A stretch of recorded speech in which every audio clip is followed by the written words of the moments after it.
সাভারে বিশিষ্ট ব্যবসায়ী বিকাশ সাহার অকাল প্রয়াণে পরিবারের শোকের ছায়া। সাভারের বিশিষ্ট ব্যবসায়ী বিকাশ সাহার অকাল মৃত্যুতে পরিবারে আজ শোকের ছায়া পড়েছে। বৃহস্পতিবার সকাল 10:30 ইহলোকের মায়া ছেড়ে পরলোক গমন করেছেন বিশিষ্ট ব্যবসায়ী বিকাশ সাহা। প্রয়াণকালে রেখে গেছেন 2 শিশুকন্যা সহ তার স্ত্রীকে। সাভার বাজারে পাইকারি আটা, ময়দা, চিনির ব্যবসায়ী ছিলেন তিনি। সারা দেশে পণ্য বিতরণের পাশাপাশি ব্যবসার বিস্তীর্ণও ছিল অনেক। অকাল প্রয়াণের শোকের ছায়া নেমে এসেছে সাভার বাজার ব্যবসায়ীদের মাঝে। ধর্মীয় রীতিনীতি অনুসারে পরন্ত বিকেলেই সাভার মহাশ্মশানে তার সৎকার করা হয়। সেখানে উপস্থিত ছিলেন হিন্দু, বৌদ্ধ, খ্রিস্টান কল্যাণ ফ্রন্টের কেন্দ্রীয় কমিটির ধর্ম বিষয়ক সম্পাদক উত্তম কুমার ঘোষ। সাভার বাজারের সকল শ্রেণীর ব্যবসায়ী সহ সেখানে উপস্থিত অনেকেই জানান, ব্যবসা সম্পর্কীয় জ্ঞান তার খুব ভালো ছিলেন। তাছাড়াও তিনি খুব ভালো একজন মানুষ ছিলেন। তার সম্পর্কে বলতে গিয়েই কান্নায় ভেঙে পড়ে তার সহকর্মীরা। একজন সফল ব্যবসায়ীর অকাল মৃত্যুতে শোক প্রকাশ করে সাভার বাজারের সকল স্তরের ব্যবসায়ীরা।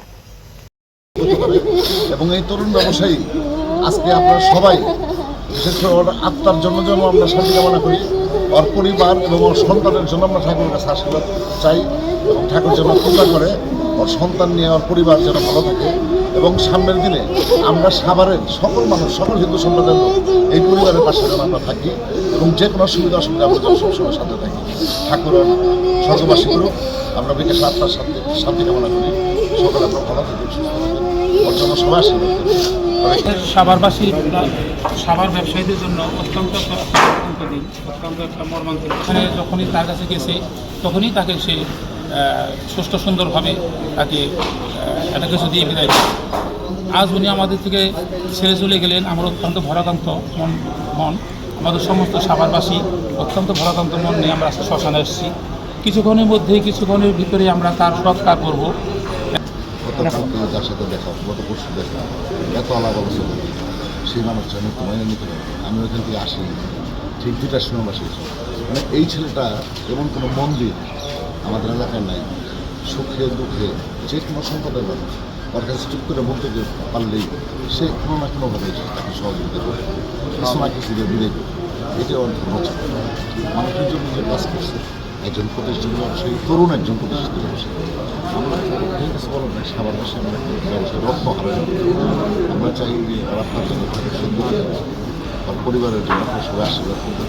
আর পরিবার, আপনারা জানেন যে ওর 2টা মেয়ে ছেলে নেই। আমরা ঠাকুর কাছে আশীর্বাদ করি ওর পরিবার নিয়ে যেন সুন্দর মতো এই সাভারে আপনি সবাই আশীর্বাদ করেন।